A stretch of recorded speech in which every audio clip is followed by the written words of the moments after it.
कांग्रेस की पहली list 39 seat हो गई फिक्स। 2024 चुनाव की रेस कितनी तैयार कांग्रेस? वायनाड से राहुल गांधी, अमेठी में किसकी आंधी? केरल का वायनाड राज्य का एक खूबसूरत शहर है, वो शहर जिसकी पहचान कॉफी, इलायची और चाय के बागान रहे हैं। लेकिन साल 2019 के बाद वायनाड के साथ एक नई पहचान जुड़ गई और ये कांग्रेस नेता राहुल गांधी का संसदीय क्षेत्र बन गया। राहुल गांधी ने एक बार फिर संसद पहुंचने के लिए वायनाड को ही चुना है। या ये कहा जा सकता है कि क्या वायनाड से राहुल को चुनाव लड़वाने की मजबूरी कांग्रेस के सामने थी? Now Central Election Committee of Congress has selected 39 candidates, first list of the candidates. Wayanad, former Congress President Sri Rahul Gandhi. Amethi तो छोड़िए, वायनाड सीट पर भी अब की बार राहुल गांधी के लिए चुनौती कठिन है। वायनाड से सीपीआई अपने कैंडिडेट का ऐलान पहले ही कर चुकी है। सीपीआई नेता डी राजा ने राहुल की उम्मीदवारी पर क्या कहा, सुनिए।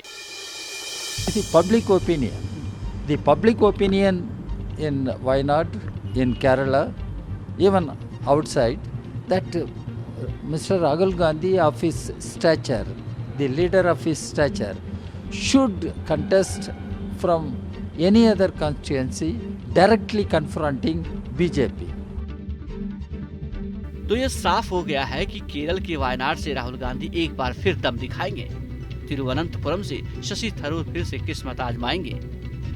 वहीं भूपेश बघेल भी राजनांदगांव के दंगल में दो हाथ करते नजर आएंगे। कांग्रेस ने पहली लिस्ट जारी कर दी।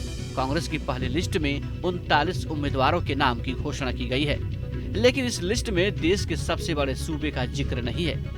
कांग्रेस की पहली लिस्ट में राहुल का नाम है, लेकिन अमेठी को लेकर सवाल बरकरार है कि क्या वो अमेठी से भी चुनाव लड़ेंगे या वो सिर्फ वायनाड से चुनाव लड़ेंगे। सवाल ये भी है कि क्या वो दूसरी सीट के लिए तेलंगाना जाएंगे।